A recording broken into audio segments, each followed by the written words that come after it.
بسم اللہ الرحمن الرحیم۔ وہ چیزیں جن سے اعتکاف ٹوٹ جاتا ہے یا مکروہ ہو جاتا ہے۔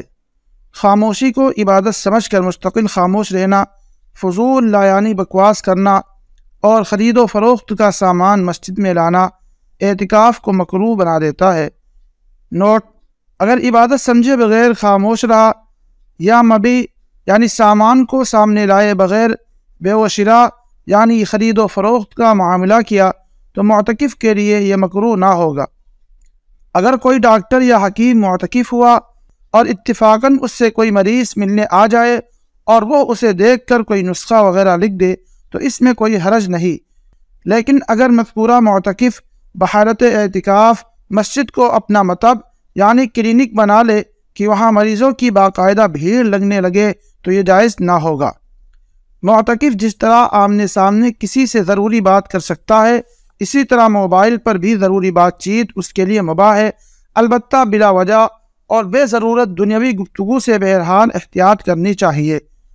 بلا عذر مسجد سے باہر نکلنا: اگر تھوڑی دیر کے لیے بھی قصداً یا سہواً معتکف بلا عذر مسجد کی حدود سے باہر نکل گیا تو اس کا اعتکاف ٹوٹ جائے گا۔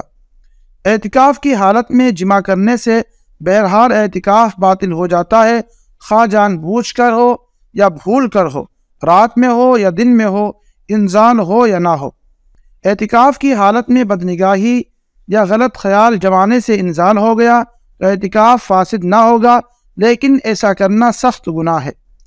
اعتکاف کی حالت میں جان بوجھ کر روزہ توڑ دینا: اگر بحالت اعتکاف قصداً کھا پی کر روزہ توڑ دیا تو روزہ کے ساتھ ساتھ اعتکاف بھی ٹوٹ جائے گا، اور اگر بھول کر کھا پی لیا تو نہ روزہ ٹوٹا اور نہ اعتکاف۔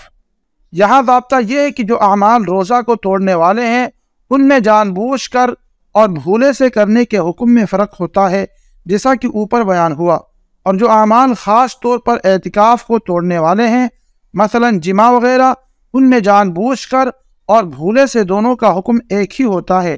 لہذا اگر روزے دار معتکف نے دن کے وقت میں بھولے سے جماع کیا تو روزہ تو نہ ٹوٹے گا لیکن اعتکاف ضرور ٹوٹ جائے گا۔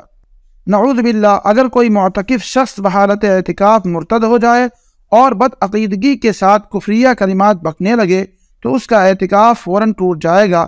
اگر معتکف شخص خدا نخواستہ پاگل ہو جائے کہ اسے کچھ ہوش نہ رہے تو اس کا اعتکاف باقی نہ رہے گا۔ اگر معتکف پر ایک دن ایک رات سے زیادہ بے ہوشی طاری رہی جس کی وجہ سے روزہ رکھنا اس کے لیے ممکن نہ رہا تو اس کا اعتکاف باقی نہ رہے گا۔ اگر رمضان المبارک کے آخری عشرے کا اعتکاف کسی وجہ سے فاسد ہو جائے تو جس روز اعتکاف ٹوٹا ہے اس ایک دن کی قضا بعد میں لازم ہوگی، تاہم بہتر یہ ہے کہ پورے عشرے یعنی 10 دن کے اعتکاف کی قضا روزوں سمیت رمضان کے بعد کسی وقت کر لے۔